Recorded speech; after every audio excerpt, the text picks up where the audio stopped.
Welcome back to the D. Glenn Smith Spectrum here on the campus of Utah State. Set number 1 goes to Hawaii, 25-18. And the numbers, not real pretty right now, Kelly. What stands out to you? The hitting errors and just errors in general. They don't look comfortable on either side of the net. Everyone's kind of just all over the place. It's what we call jungle ball that you did in middle school. You're not making a good pass, so you don't have a good set, and no one's able to really terminate.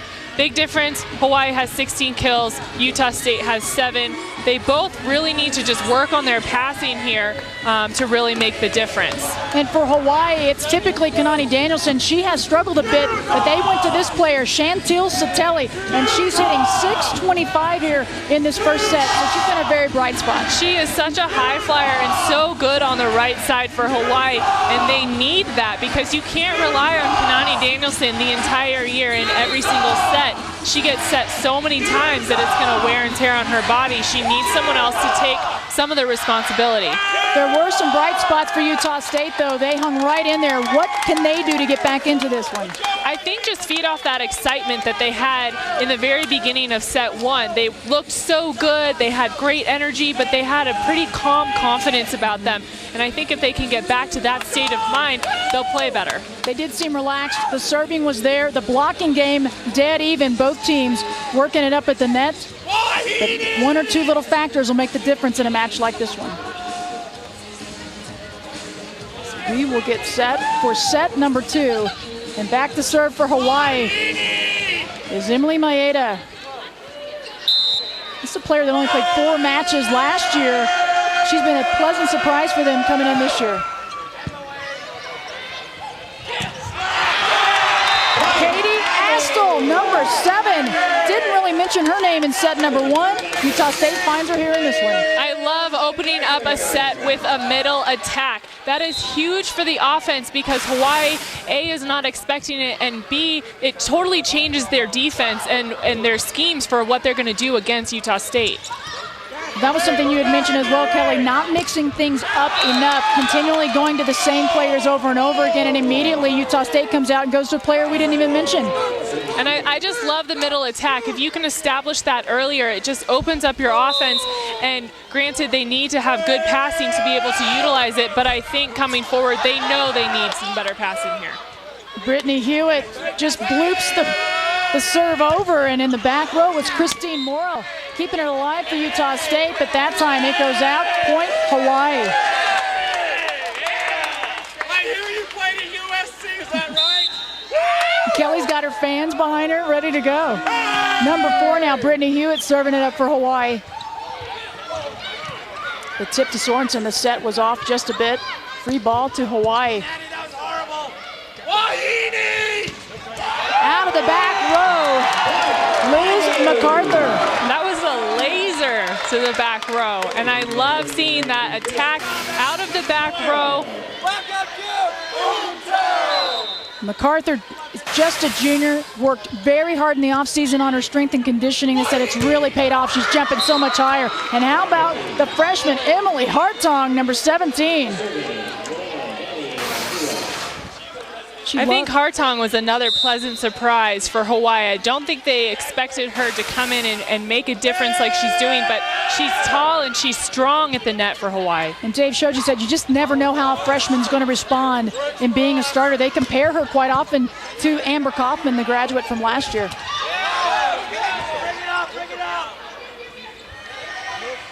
Sorensen readjusts the touch from Kaihue. Point Utah State. So again, Kelly, starting off, staying in it is Utah State. They're doing a great job, and that wasn't even a good hit. That was going out of bounds. But Hawaii is making some big errors in the back row, and they need to clean up their defense here. Laurel Bodley back to serve. Nice pass to Mafua. Kanani Danielson right into the block again, and no doubt Utah State has Hawaii out of sorts. Hawaii was really late on that block, and I think they're just confused or tired. They could be tired. It's the end of a long road trip, so your legs definitely get tired by this time. But I think they need to really focus on their block timing and their footwork to just get there. And finally, they get it to their main go-to, Kanani Danielson. But you could be right. It has been interesting travel as they flew over. They had their first match at Idaho, then to Boise State. They've been on the bus for a while. This will be their third road match until they finally get to go home. Danielson, the pass off, and somehow Chelsea fouls, keeps it alive. She goes up, tips it over, point Utah State. This is where Hawaii seniors, and specifically Danny Mafua, needs to step in and say, hey, we got to come together here. We need a pass. We can't let an overpass get a kill on us. Exactly. And they go right back to Chantil Soteli, number 14. She had the hot hand in set number 1. Why not get right back to her? Back to serve, Elizabeth Kaiue.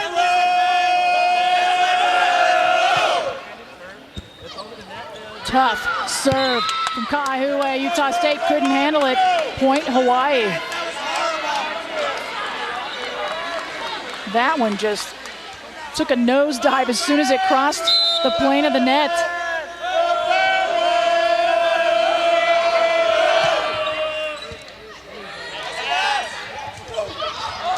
And in the middle, they go to Chantel Durant.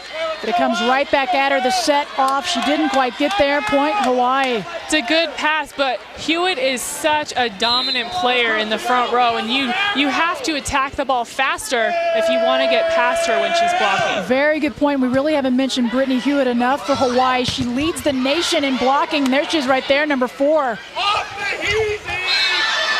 She's a part of that one. She and Soteli. And you see Soteli, and she goes up.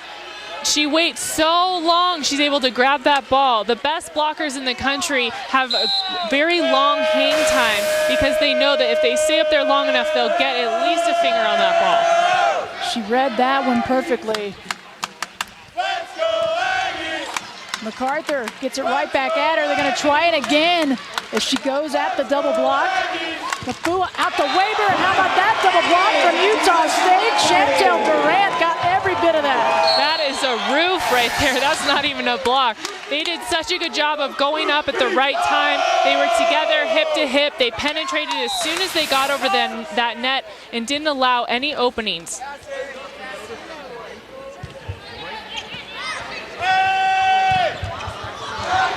Brittany Hewitt in the middle.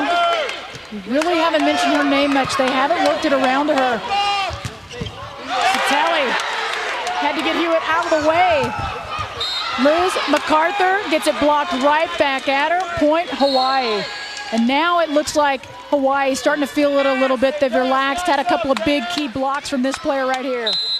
They have, and we said that's the important thing. They need to be relaxed. They need to just play volleyball. They're very good at what they do. It's just a matter of getting them to do it. Jocelyn White comes flying out of the back row for Utah State, gets the touch, gets the point.